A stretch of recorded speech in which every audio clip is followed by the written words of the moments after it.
everyone, welcome back to Civil Engineering Classes YouTube channel. Today the subject we are going to deal is water resource engineering.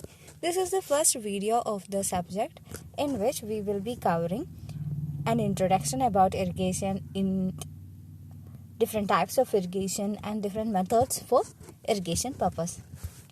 First one, we know irrigation is the artificial application of water to the field or the plants.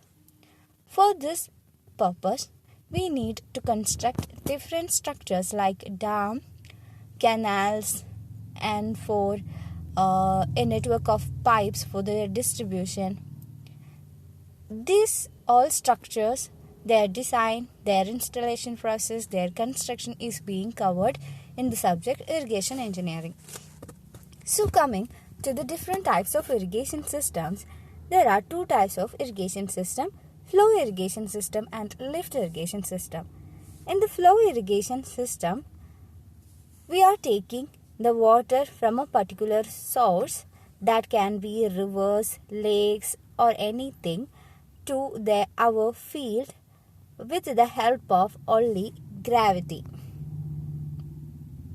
It is called as flow irrigation system. In lift irrigation system, the water from the source is taken to the field with the help of pump. So, lift irrigation is used to take water from the underground surface. Flow irrigation can be classified into storage irrigation, direct irrigation and combined irrigation. Storage irrigation means from the river, the water is stored in the dams. Later, it is being carried to our field through canals.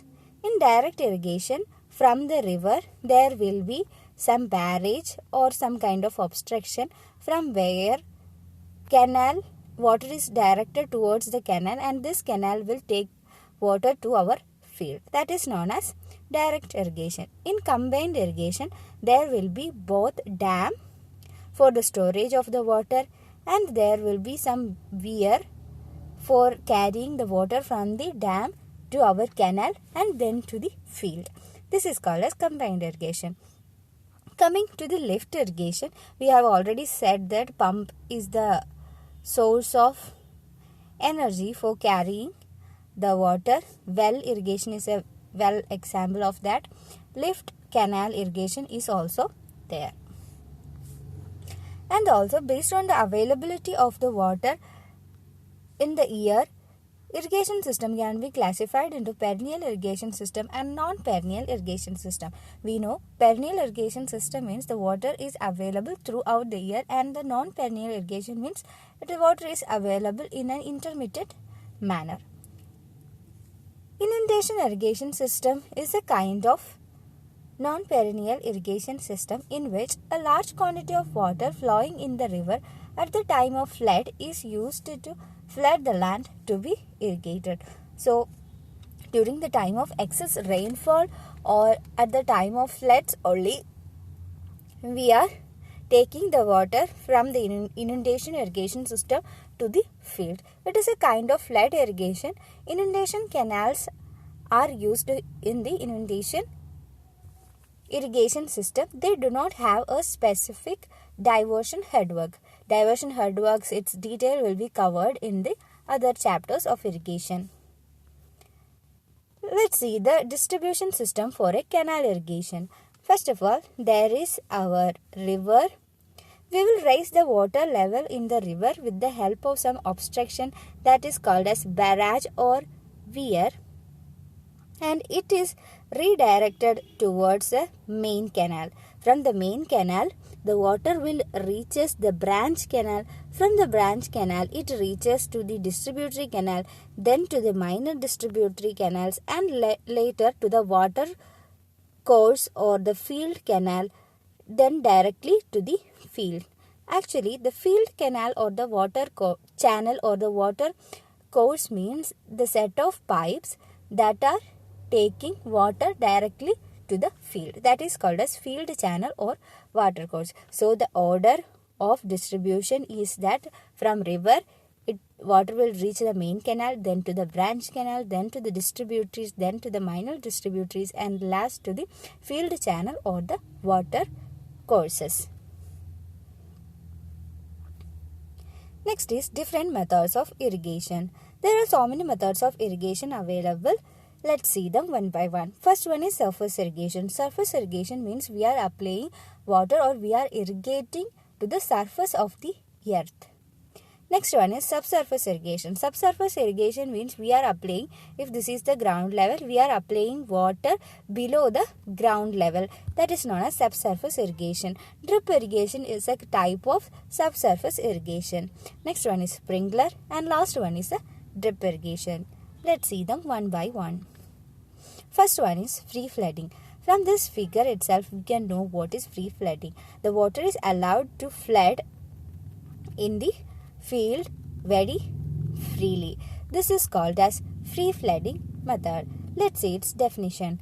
Ditches are excavated in the field. If this is our field, there will be ditches around the field. This is the ditches that is excavated around the field. From the field channel, water will reach the ditches, and these ditches will get directly transferred to our field without any control. So it is an uncontrolled irrigation and also called as the wild irrigation. There is no such a land preparation for this purpose, so the land preparation cost is also low. This is used for the small fields, and also the water application efficiency is very low because we are just allowing water to directly flow into the river, so the runoff losses will be more, and also since the water is flooding, there will be more evaporation losses, so the water efficiency, application efficiency is very low. This is mainly used for crops that is grown very close, for example rice, fodder, etc. We know rice need standing water. Next one is border strip irrigation. In border strip irrigation, our land is divided into long strips of parallel strips of land.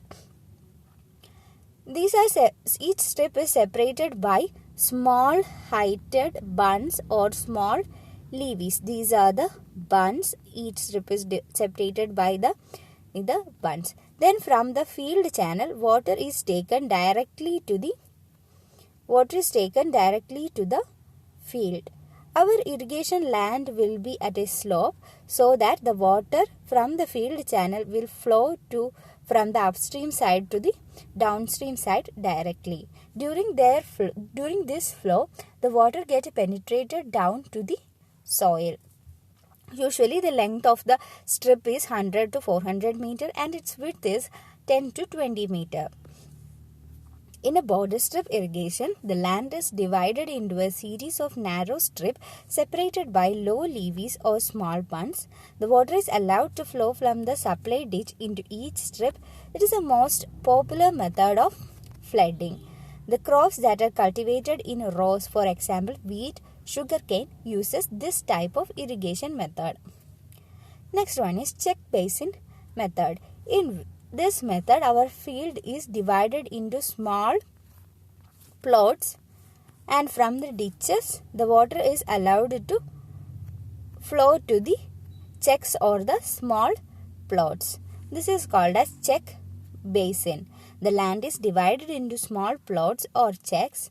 It is surrounded by small levees. The water supplied through the field channel is from the supply channel. From the supply channel, the water will reaches to the checks.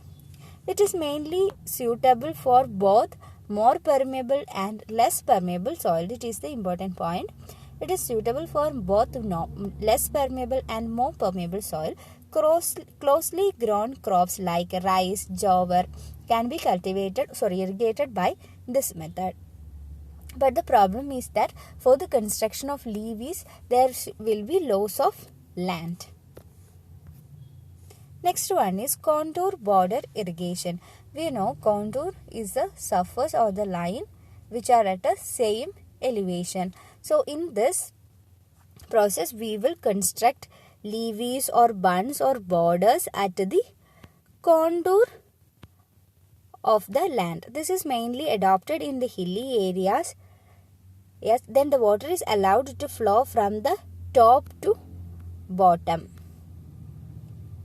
It is a type of check flooding.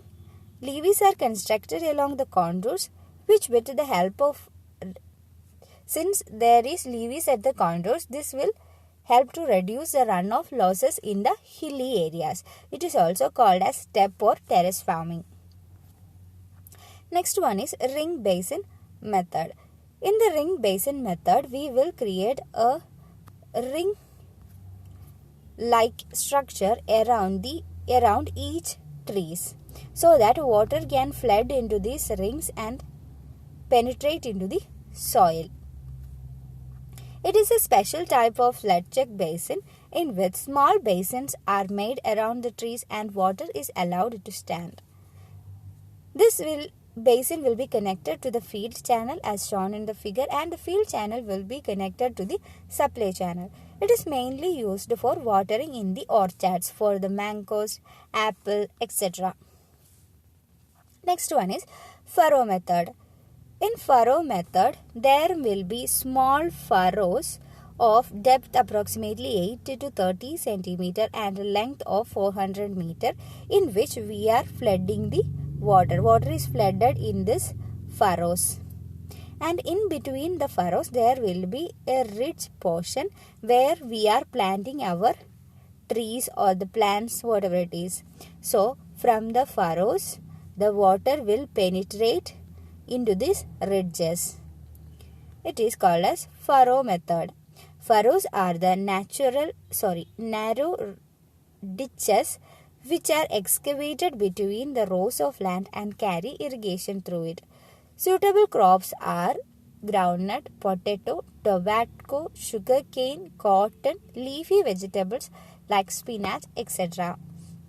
Here the evaporation loss is less than the free flooding because we are only wetting about 20 to 30% of the land. The furrows cover only 20 to 30% of the land. Next one is sprinkler method. We all know in the sprinkler method, from the standing pipe there will be spraying of water to the field. Most of the time this spray will be a rotating type. The irrigation water is applied in the form of a spray. The water is sprayed by employing the network of the main pipe, sub-main and lateral pipes. The advantages are it is used for wide range of topography. Even for irregular surfaces, we can use this type of irrigation, or any type of soil, any types of crops. Sprinkler irrigation is suitable.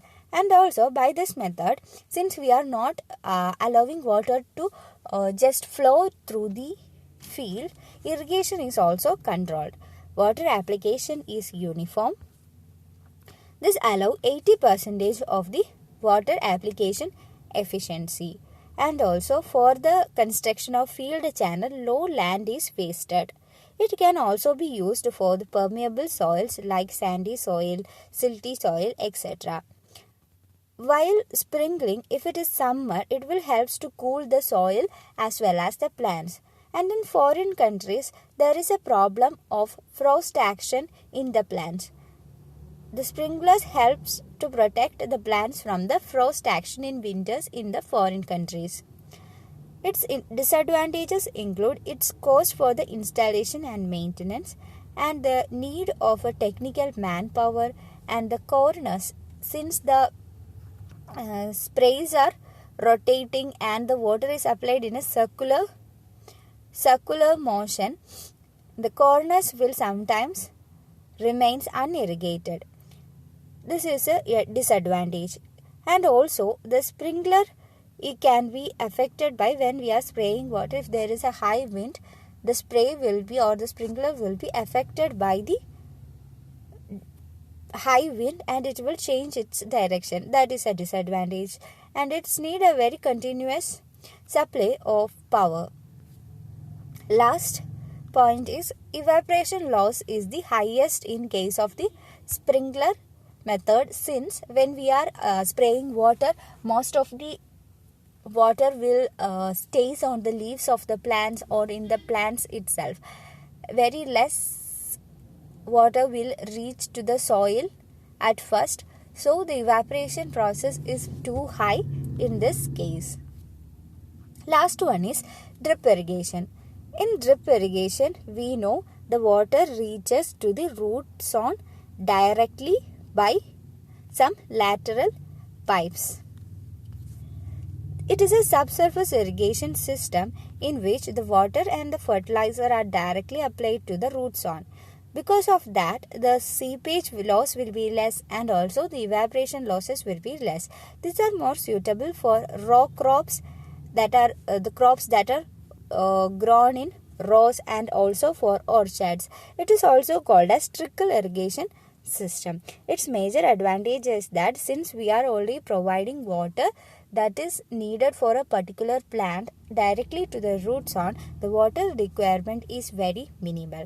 Also, evaporation loss is negligible, and since we are not flooding the water, soil erosion is also not there. It needs a less labor once it is installed.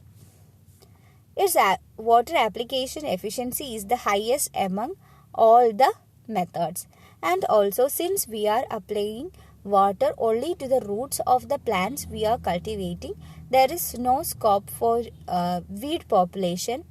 And its disadvantage includes that it is not suitable for heavy irrigation, since we are taking the water directly to the roots of the each plants. We know the rice need a standing water and they are grown very closely. It is very difficult to take water to roots of the each rice plant. So it is not suitable for rice, jute, etc. And also, since there is lot of pipes that is going through the surface of the soil or even through the underground, it can affect the farming operations. In the previous figure we have seen that the pipes or the lateral pipes are going through the surface of the water. In some cases, the lateral pipes of the drip irrigation are given under the surface, from where the water will get dripped to the soil. Here over the soil we are cultivating the plants. In these cases, the farming operation get interfered by the presence of these pipes. Installation, operation and the maintenance cost is of course high, and it needs technical knowledge for their design and their installation. So these are about the different methods of irrigation. If you like this video,